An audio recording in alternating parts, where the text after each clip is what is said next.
السلام عليكم ورحمة الله وبركاته. ازيكم عاملين ايه؟ يا رب تكونوا بألف خير. بما اننا في رمضان يعني كنافة، وكنافة يعني رمضان. بس تعالوا نعمل الكنافة في البيت، لان بصراحة انا لما سألت على اسعار بولات الكنافة دي بره عند محلات الحلواني لقيت بصراحة اسعارها مبالغ فيها جدا جدا. تعالوا نعملها في البيت بتكلفة اقل بكتير من بره، وبطريقة سهلة جدا جدا، مش محتاجة اي احترافية في العمل. بس قبل ما نبدأ تعالوا ناخد شوية حسنات مع بعض ونصلي على رسولنا الكريم. اللهم صل وسلم وبارك على سيدنا محمد وعلى آله وصحبه أجمعين. عندي هنا أقل من نص كيلو كنافة، يعني ربع كيلو وشوية. هنبتدي نقطعهم كده حتت صغيرة بإيدينا كده، ونحط عليها معلقة واحدة بس من السكر البودر، ونفركهم كويس في بعض كده، علشان السكر البودر ده هو اللي هيدينا اللون الموحد لما نيجي نحمر الكنافة بتاعتنا. وتعالوا بقى اقول لكم على السر اللي هيخليكي تعملي كنافه كل يوم باقل كميه سمنه بلدي ممكنه. هنجيب طاسه ونحطها على نار متوسطه، ونبتدي ننزل بالكنافه كده من غير اي ماده دهنيه، وهنبتدي نقلب كده بالظبط كاننا بنحمص شعريه. اول لما لون الكنافه يدخل معانا في اللون الذهبي بالشكل ده، النار عندنا هاديه جدا جدا. هنبتدي ننزل معاها بمعلقه معلقه كبيره كده ممسوحه من السمنه البلدي طبعا. دي بقى اللي هتديها طعم وريحة، وحرفيا هتنقلها نقلة تانية خالص. هتديها ريحة السمنة البلدي، علشان لو سبتيها كده من غير اي سمنة او مادة دهنية هتبقى عبارة عن عيش محمص او دقيق محمص، فمش هيبقى ليها طعم خالص. لكن المعلقة دي بالذات هتنقلها في حتة تانية خالص، ولا بقى ربع كوباية ولا نص كوباية سمنة ولا اي حاجة. هنسيب بقى الكنافة بتاعتنا تبرد، وهنروح بقى نعمل الكريمة بتاعتنا. عندي هنا كوباية من اللبن الحليب الساقع، ممكن تستبدليها بالمية. وهنحط ربع كوباية بنفس الكوباية اللي عايرنا بيها اللبن هنعاير بيها السكر، ربع كوباية من السكر الخشن. وهنبتدي نضربهم في بعض كده علشان نتأكد ان السكر داب معانا. هننزل بقى بكوباية من الكريم شانتيه الخام. لو عندك بستر كريم باودر برضو استخدميها، مفيش اي مشكلة. هنضرب بقى بالمضرب لحد لما نوصل للقوام ده. وخدي بالك من حاجة، لو عايزة الكنافة معاكي في البولة تبقى مقرمشة، خلي قوام الكريمة تقيل شوية زي ما انا عاملاه كده، نفس القوام اللي قدامك ده. لكن لو عايزة الكنافة تبقى طرية في البولة معاكي، يبقى تخلي قوام الكريمة اخف من كده شوية، تخليه سايل شوية. وده لان الكنافة اللي عندنا هتشرب بقى من الرطوبة بتاعة الكريمة. تمام. فعرفتي الفرق بقى ازاي الكريمه الكنافه تبقى ناشفه او تبقى طريه؟ اديني قلتهولك اهو. هنقسم بقى كميه الكريمه اللي عندنا نصين. نص هنعمله شوكولاته، هنحط عليه معلقتين من الكاكاو الخام الغير محلى. ده كاكاو خام اسباني، افضل انواع الكاكاو. معلقتين منه بتغني عن انك تستخدمي ربع كوبايه من اي نوع تاني. الجزء التاني بقى من الكريمة هنحط عليه معلقتين من مربى الحليب. طبعا مربى الحليب دي بتتباع عند مستلزمات الحلواني، وبيبيع منها كميات صغيرة كده. هنحط بقى المعلقتين دول ونبتدي نضرب كده. طبعا تقدري تستغني عن الخطوة دي تماما، ولكن مربى الحليب بتخلي طعم كده الكريمة بتاعتنا طعم غني كده ولذيذ.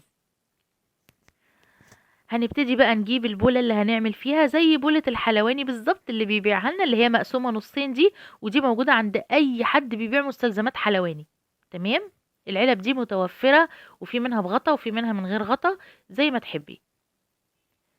هنجيب بقى نحط طبقة من الكريمة، وبعد كده هننزل بطبقة من الكنافة المحمصة اللي احنا عملناها مع بعض وسبناها تبرد.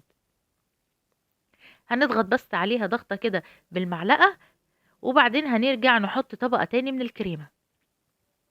ناحية الشوكولاتة هنحط شوكولاتة، ناحية الفانيليا هنحط كريمة فانيليا، كريمة بيضة يعني. اوعي بقى تتلخبطي وتحطي مرة هنا ومرة هنا زي ما انا كنت هعمل. هننزل بقى بطبقة برضو من الكنافة تاني، وهكذا وهكذا لحد لما نكمل الطبقات بتاعتنا. هي يعني ما بتاخدش كتير، هي بتاخد طبقتين بس من الكنافة، يعني مش اكتر من كده. ما تزوديش طبقة الكنافة قوي، خليها طبقة رفيعة علشان تعرف تشرب من رطوبة الكريمة، او تسحب يعني ميه من اللي موجوده في الكريمه، وتبقى ايه يعني ما تبقاش ناشفه قوي تبقى قاسيه قوي، تبقى نص نص كده تبقى حلوه. وزعي الكريمه بالكيس، لانك لو حبيتي تحطيها بالمعلقه مش هتعرفي توزعيها، وهتلزق منك في الكنافة، وهترجعي تفرديها تحاولي تفرديها يعني مش هتتفرد معاكي. فدي اسهل طريقة لتوزيع الكريمة، استخدام كيس الحلواني او كيس مطبخ، يعني لو عندك كيس من اكياس التلاجة. هنبتدي بقى نساوي اخر سطح ده كويس قوي عندنا، علشان لما نيجي نحط التوبنج من فوق يبقى السطح متساوي كده، ما يبقاش فيه تعرجات كده ولا تحززات. برضو بالراحة قوي كده، ابدأي ساوي كده واحدة واحدة. ناحية الشوكولاتة هنحط جناش شوكولاتة. انا جبت شوكولاتة وكسرتها كده بالسكينة، وحطيت عليها 4 معالق لبن كده، وسخنتهم على النار، بقى عندي جناش شوكولاتة بالشكل ده. شايفين قوامه جميل ازاي بيلمع ازاي. والناحية التانية استخدمت شوكولاتة بيضة سبريد، ودي برضو بتتجاب من عند مستلزمات الحلواني، وبتتباع بكميات صغيرة، مش لازم تجيبي طبعا العلبة اللي هي ب150 و180 وب200 جنيه دي.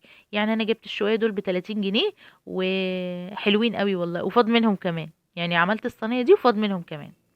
هنبتدي بقى نعبي بقى كيس الحلواني كده بنفس نوع الشوكولاتة السبريد، ونبتدي بقى ايه، نعمل كده اي شكل جمالي كده ديكوري كده جميل.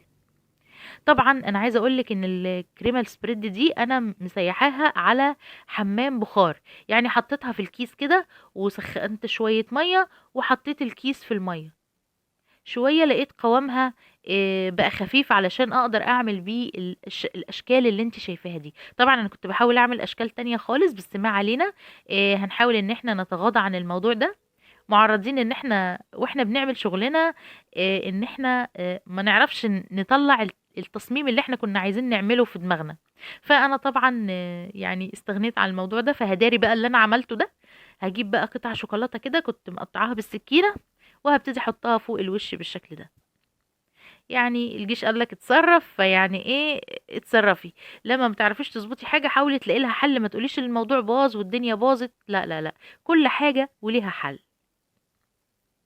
الناحية التانية بقى هنحط شوية فستق مجروش كده، طبعا تقدري تستغني عنه تماما.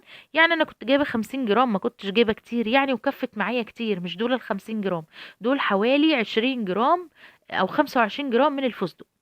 ودي مربى الحليب برضو عبيتها في كيس تلاجة، وابتديت اعمل بيها خطوط بالشكل ده، لحد لما طلعت معايا النتيجة النهائية زي ما انتي شايفة كده، جميلة وحلوة ومش مكلفة. طبعا الطبق ده ما كلفنيش 150 جنيه على بعض، بيتباع بره بمبالغ رهيبة، وهيكفي معاكي افراد كتير. اتمنى انك تعمليها في البيت وما تشتريهاش من بره، لان طريقتها سهلة جدا جدا. ولو عجبك الفيديو وصلتي معايا لحد هنا، ما تبخليش عليا باللايك، ونوريني بالاشتراك في القناة علشان يوصلك كل جديد. شكرا للمشاهدة.